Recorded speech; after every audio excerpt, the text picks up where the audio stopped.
तो बच्चों सीधा एवं व्युत्क्रम समानुपात यानी डायरेक्ट एंड इनवर्स प्रोपोर्शन का ये क्वेश्चन है और इसका सॉल्यूशन देखिए कैसे होगा कि उन दो संख्याओं को ज्ञात कीजिए जिनका मध्यानुपाती 24 तथा तृतीयानुपाती 1536 है। अब इस तरह के क्वेश्चन को सॉल्व करने के लिए आपको बेसिक जानना बहुत जरूरी है।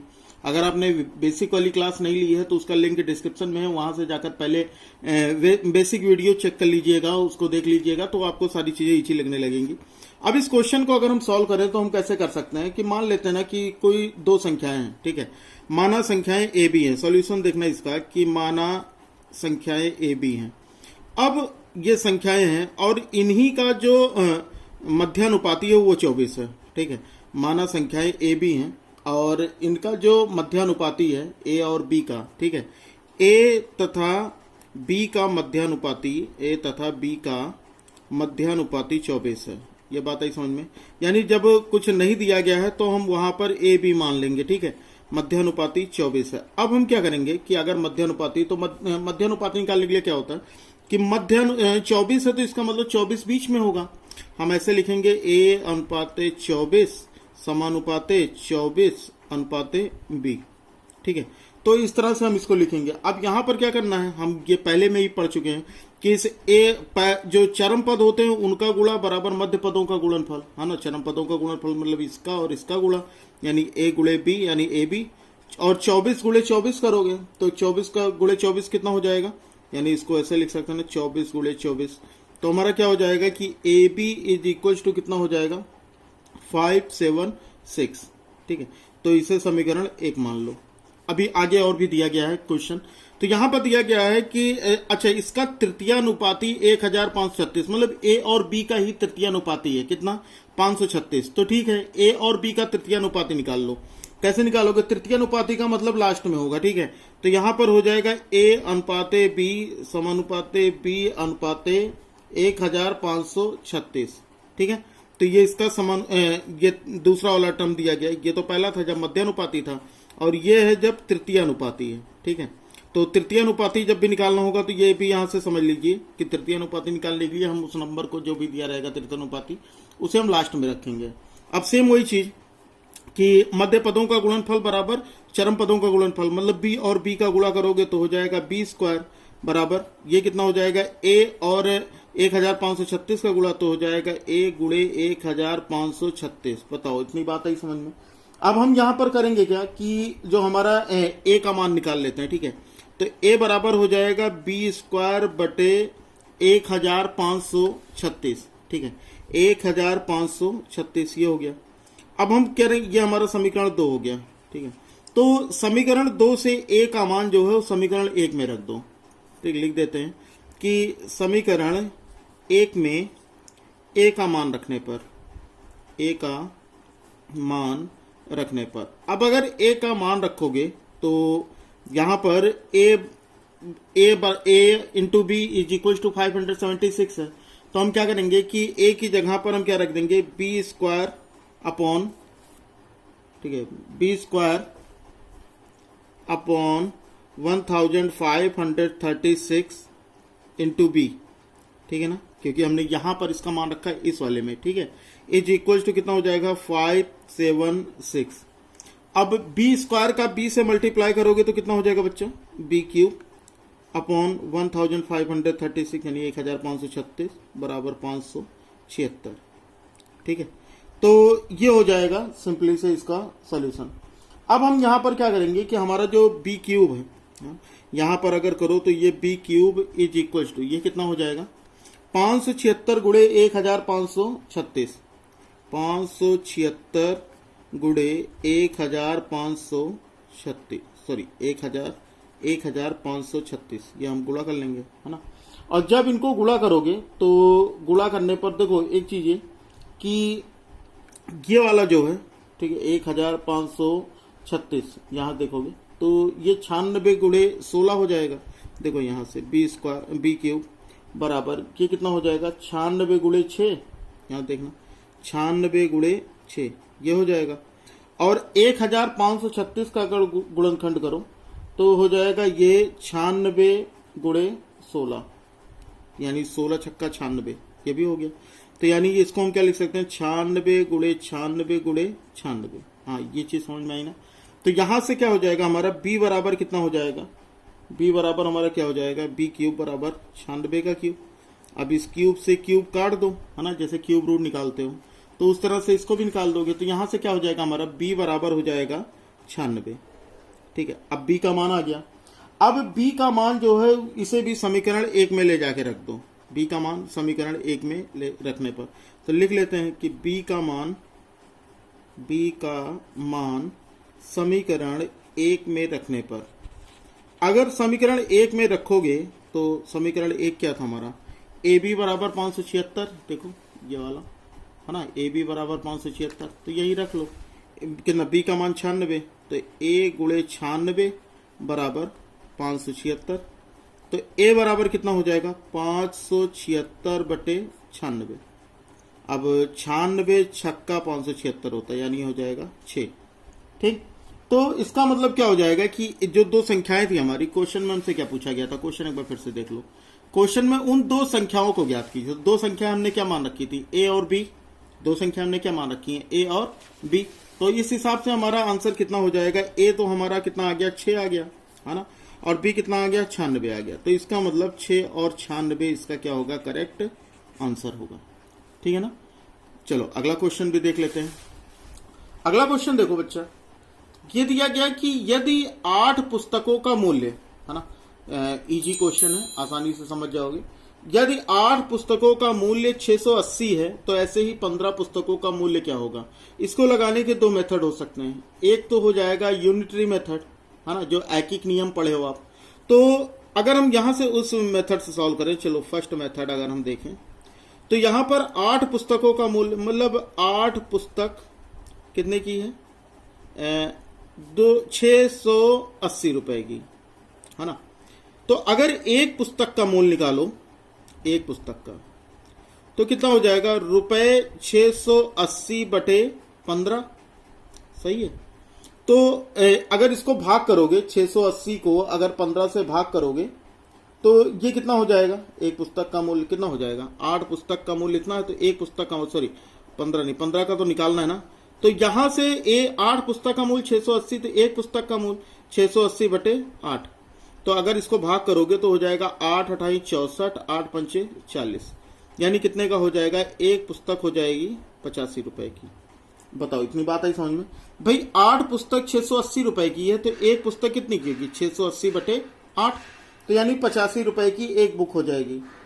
अब हमें कितने का बताना है, 15 पुस्तकों का मूल्य बताना है। तो 15 पुस्तक अगर देखोगे, 15 बुक्स, तो एक किताब अगर 85 की है तो 15 किताब कितने की होगी भाई, 85 गुणे 15 हो जाएगी। हाँ, जैसे अगर मान लो कि 1 रुपए की 2 टॉफी है, 1 रुपए की 2 टॉफी, तो 2 रुपए की कितनी हो जाएगी, 4। भाई सी का मल्टीप्लाई ही तो करना है, तो वही सेम चीज यहाँ पर, है ना। 15 पुस्तक का मूल्य हो जाएगा। तो अब इसको गुणा कर लो।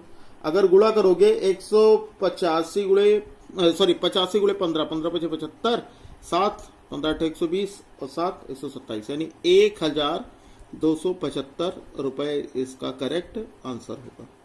ठीक है ना। अच्छा, एक चीज और भी, ये जो सेकंड मेथड की, मैं ये समझ में आ गया होगा, इजी भी है।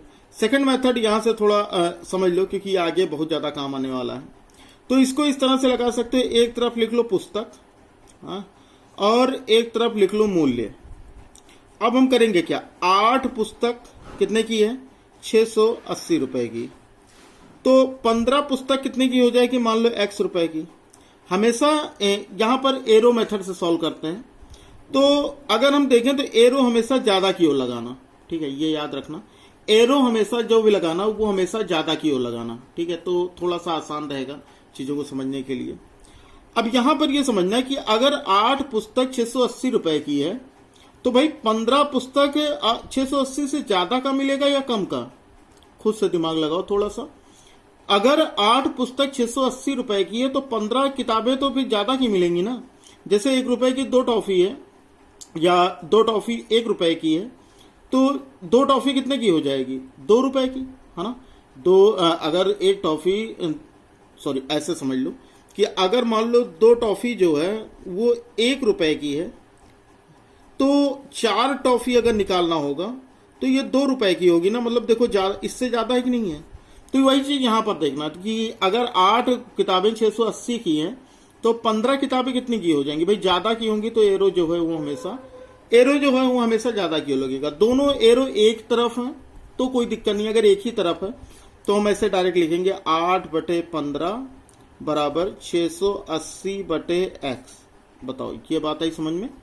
अब हम इसको सॉल्व करें। अच्छा एक ही तरफ एरो है ना, इसलिए हम जब एक ही तरफ एरो होगा तो जैसे लिखा होगा वैसे ही अपॉन करके लिख लेना, ठीक है। ये ईच वही है समानुपात, ठीक है, सीधा समानुपात, ठीक। तो यहां पर इसका गुणा इधर कर लेंगे, इसका गुणा इधर कर लेंगे, तो 8 का गुणा x से करोगे तो हो जाएगा 8x। 15 का गुणा करोगे 680 से, तो x बराबर कितना हो जाएगा 15 गुणे 680/8। बताओ बात आ रही समझ में।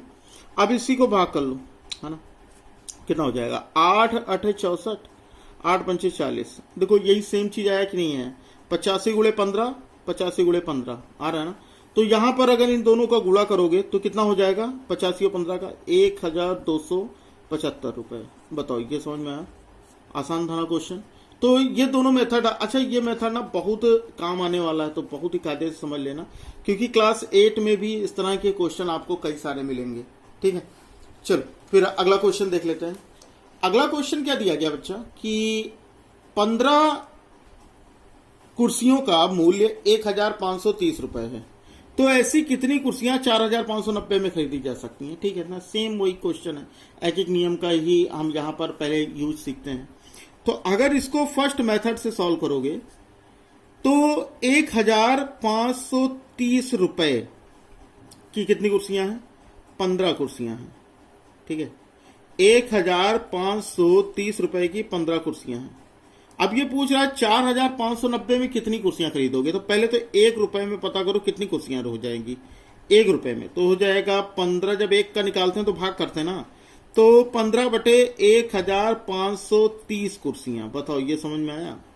इतने में कोई दिक्कत होगी तो बताना जरूर, ठीक है, कमेंट बॉक्स में जरूर पूछ लेना कि इतने में अगर कोई प्रॉब्लम हो। इसके अलावा आपके लिए व्हाट्सएप और टेलीग्राम, फेसबुक, इंस्टाग्राम सारी चीजें अवेलेबल हैं, लिंक डिस्क्रिप्शन में, आप कहीं पर भी मुझसे कांटेक्ट कर सकते हो, ठीक है। तो यहां पर अगर हमें ये सॉल्व करना, अब ये एक कुर्सी का हो गया, जब हमें यूनिटरी मेथड का एक एक नियम लगाना होता है तो पहले हम 1 का निकालते हैं। तो 1 का निकालने के लिए 1 रुपए में कितना, अब 1 रुपए में जब निकालेंगे या 1 का कितने 1 में कितना मिलेगा तो हम डिवाइड कर लेते हैं, ठीक है। और जब ज्यादा की तरफ जाते हैं, 1 से ज्यादा की तरफ, तो हम मल्टीप्लाई कर लेते हैं। जैसे अब 4590 का पूछ रहा है तो रुपए 4590 रुपए में कितनी कुर्सियां मिलेंगी, तो गुणा कर लो 15/1530 गुणे 4590, है ना। अब यहां से चाहे डिवाइड करके देख लो, इस जीरो से ये जीरो कट लो, 153 तिहाई 459, तो 15 तिहाई कितना हो जाएगा 45। इसका मतलब 45 कुर्सियां खरीद सकते हैं, 4590 में 45 कुर्सियां खरीद सकते हैं। बताओ इतनी बात आई समझ में। अब अगर सेकंड मेथड देखोगे तो सेकंड मेथड में भी सेम यही चीज लगाना है। एक तरफ क्या लिखोगे, कुर्सियां लिख लो, एक तरफ क्या लिखोगे, कुर्सियां लिख लोगे, है ना, और दूसरी तरफ उसका मूल्य लिख लोगे, ठीक बच्चा। अब कह रहा 15 कुर्सियां 1530 रुपए की, कितने की, 15 कुर्सियां 1530 की हैं, तो कितनी कुर्सियां 4590 में खरीदी जा सकती हैं, है ना। अभी मैंने क्या बताया कि आपको जो एरो लगाना है वो हमेशा ज्यादा की ओर लगाना है। क्या लगाना है, हमेशा एरो ज्यादा की ओर। अब यहां सीधी सी चीज समझो, बहुत ही बेसिक मैथ नहीं है ये, है ना, ये आपका दिमाग है। यहां समझने कि अगर 1530 रुपए में 15 कुर्सियां मिलती हैं तो 4590 में 15 से ज्यादा कुर्सियां मिलनी चाहिए। मिलेंगी कि नहीं मिलेंगी, कमेंट बॉक्स में आप बताओ कि अगर 1530 में 15 कुर्सियां मिलती हैं तो 4590 में उससे ज्यादा कुर्सियां मिलेंगी कि नहीं मिलेंगी, मिलेंगी ना। तो यहां पर हमारा ये हो जाएगा ज्यादा की ओर एरो, ठीक है। और मैंने क्या कहा, जब ज्यादा की ओर एरो लगता है तो सीधा सीधा सा जैसे लिखा है वैसे ही हम उसका समानुपात लिख देंगे, ठीक है। 1530 बटे 4590। बताओ, बात आई समझ में इतनी? अब यहां पर त्रिया गुणा कर लो, x का गुणा इससे और इसका गुणा इससे, तो 1530x बराबर 15 गुणे 4590। अब x का मान निकाल लो बच्चा। x बराबर 15 गुणे 4590 बटे 1530। अब देखो यही सेम चीज आया कि नहीं आया? ये वाला देखो इक्वेशन, हाँ यही सेम चीज तो मिल रही है।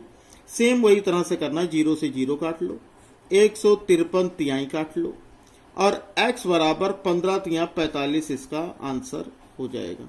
यानी 45 कुर्सियां खरीदी जा सकती हैं।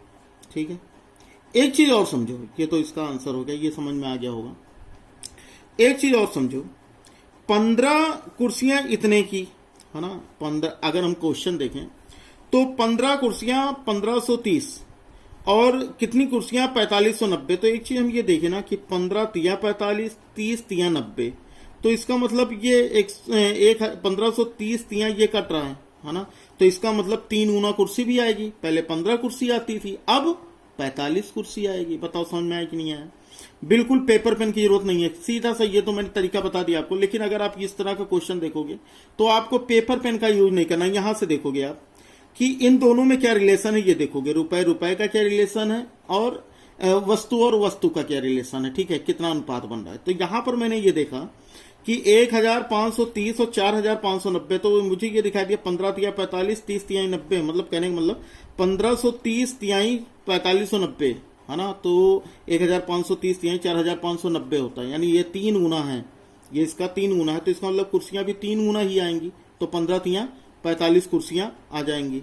तो इस तरह के क्वेश्चन को सॉल्व करने में बिल्कुल भी टाइम नहीं लगता और बहुत ही इजी तरीके से ये क्वेश्चन सॉल्व हो जाते हैं। वीडियो अगर पसंद आई तो वीडियो को लाइक जरूर कर दीजिए, है ना। और बच्चा अगर चैनल पे नए हो, आप नवोदय या सीएचएस या फिर सैनिक स्कूल की तैयारी कर रहे हो, तो पक्का कि आपके लिए ये चैनल रामबाण सिद्ध होगा।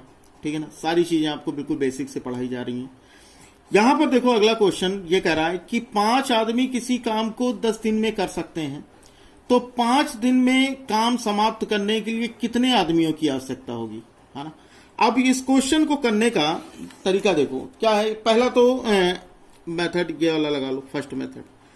एक तरफ लिख लो आदमी और एक तरफ लिख लो दिन, ठीक ना।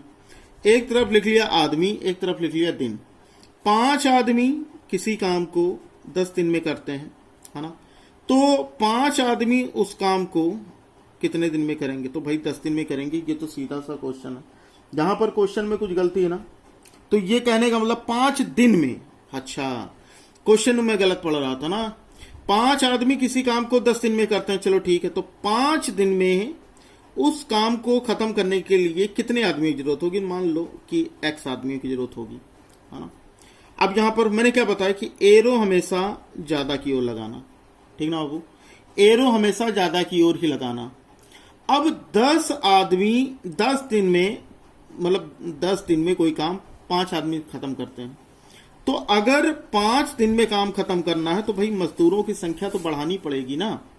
अगर जैसे आपके घर में भी काम अगर हो रहा होगा, घर वगैरह बन रहा होगा, गड्ढे वगैरह खोदे जा रहे होंगे, तो अगर 1-2 आदमी लगाओगे तो ज्यादा दिन तक कोई गड्ढा खोदेंगे, वहीं 10 आदमी और लगा दो तो गड्ढा जल्दी खुद जाएगा, है ना। तो ये सेम कॉन्सेप्ट है, मैथ नहीं है ये क्या है, ये हमारा खुद का दिमाग है जो हम डेली लाइफ में यूज करते हैं।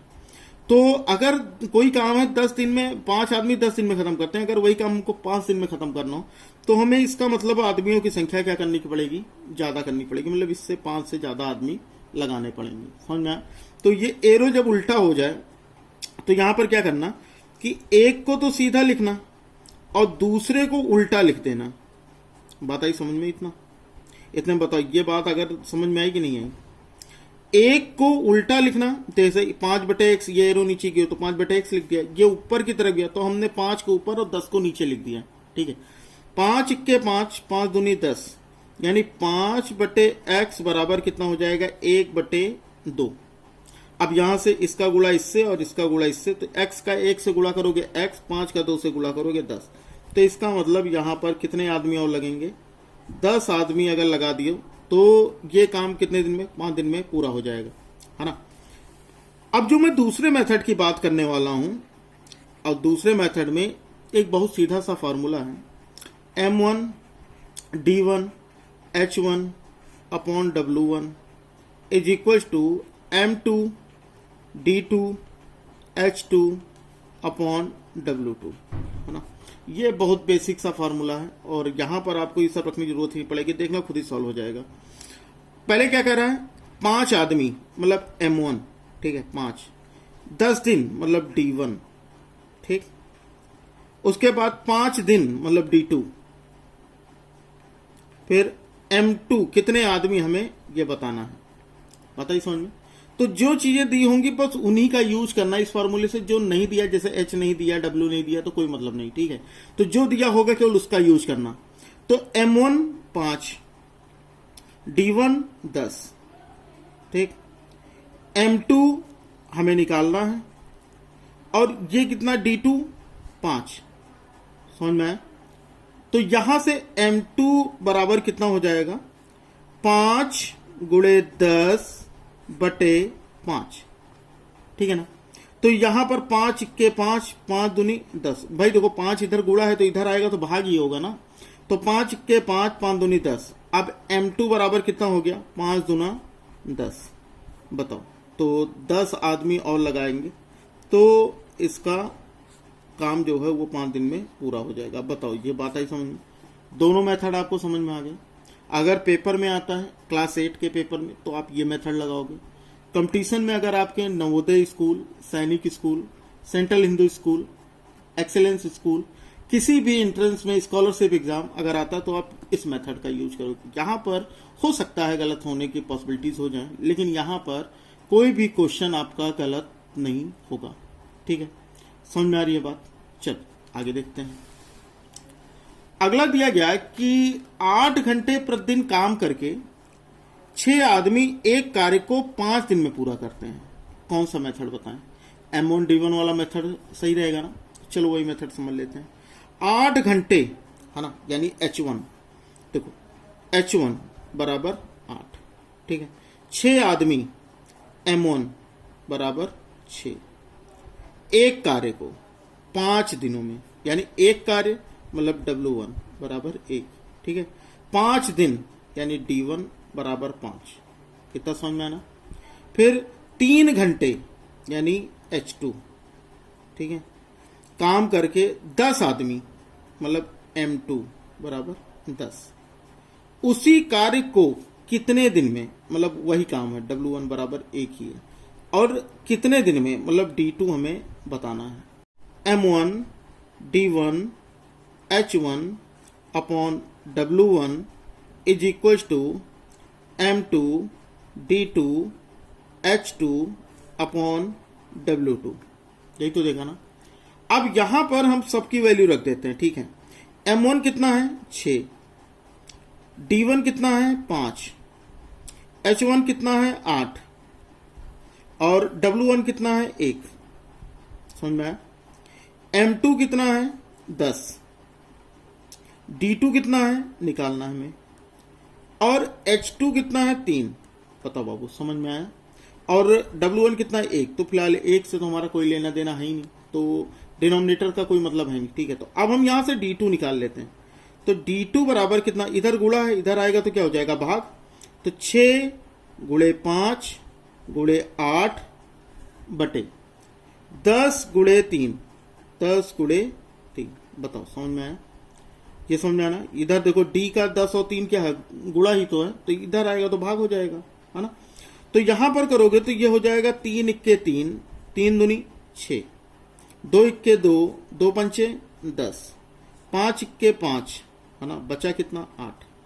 तो इसका मतलब कितने आदमी कितने दिन में, 8 दिन में, है ना। यानी वही काम 10 आदमी 3 घंटे का प्रतिदिन करेंगे तो वो काम 8 दिन में पूरा हो जाएगा। बताओ, बात आई समझ में। इतने में किसी को कोई दिक्कत हो तो बताओ। बहुत ही इजी कोई मेथड था, है ना, बहुत ही आसानी से आप लगा लोगे, ठीक है ना। समझ में आ रही होंगी चीजें। चलो अगला क्वेश्चन देखते हैं। अगला क्वेश्चन क्या है, क्वेश्चन नंबर 8 देखो बाबू, क्या दिया गया कि 2 टीवी का मूल्य 3 रेडियो के मूल्य से 3200 अधिक है ना, यानी अधिक है। यदि एक रेडियो और एक टीवी के मूल्यों का अनुपात 3:7 है तो एक रेडियो का मूल्य क्या है। अब इस तरह के अगर क्वेश्चन सॉल्व करना हो तो कैसे करोगे, 2 टीवी का मूल्य और 3 रेडियो के मूल्य से, तो समझ लेते हैं पहले क्या क्या है। मान लो कि एक रेडियो और एक टीवी का मूल्य है ना, मान लो कि एक रेडियो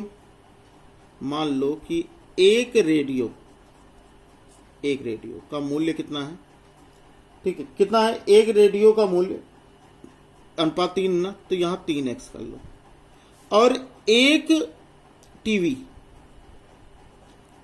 टीवी का मूल्य मान लो 7x है। बताओ ये समझ में आया है ना। एक रेडियो का मूल्य जो है वो 3, क्योंकि टीवी के मूल्यों का अनुपात दिया है 3x है और 7x है।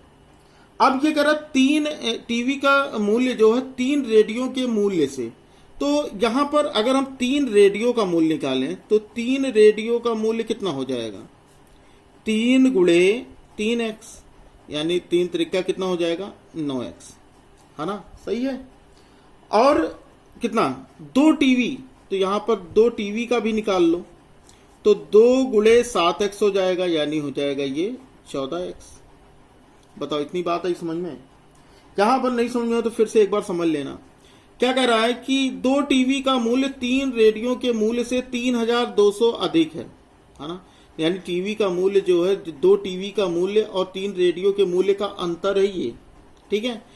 यदि एक रेडियो और एक टीवी के मूल्यों का अनुपात, मतलब एक रेडियो का दिया गया 3 अनुपात, मतलब टीवी और रेडियो का 3:7, तो हम यहां पर क्या कर लेते हैं, एक रेडियो का 3x, एक टीवी का 7x, क्योंकि अनुपात जो होगा उसे अलग अलग x मान लेना। तो यहां से 2 टीवी है तो 2 टीवी का मूल्य कितना हो जाएगा भाई, एक का 7x था तो 2 का 14x हो जाएगा। एक रेडियो 3x का था, 3 रेडियो 9x हो जाएगा, सही है। अब अकॉर्डिंग टू द क्वेश्चन ये कह रहा है कि 2 टीवी का मूल्य 3 रेडियो के मूल्य से 3200 ज्यादा है, यानी इन दोनों का अंतर 14x माइनस 9x बराबर कितना होगा 3200। समझ में आया इतना भाई, यही तो कह रहा है ना। 2 टीवी का मूल्य 3 रेडियो के मूल्य से, मतलब 3 रेडियो के मूल्य से, ठीक है, इसका ये ज्यादा है, मतलब कहने का मतलब ये ज्यादा, इससे रेडियो से इसका मूल्य ज्यादा है, मतलब इन दोनों का अंतर कितना है 3200। तो 14x माइनस 9x अगर करोगे तो कितना हो जाएगा बच्चा 5x, तो 5x बराबर हो जाएगा 3200।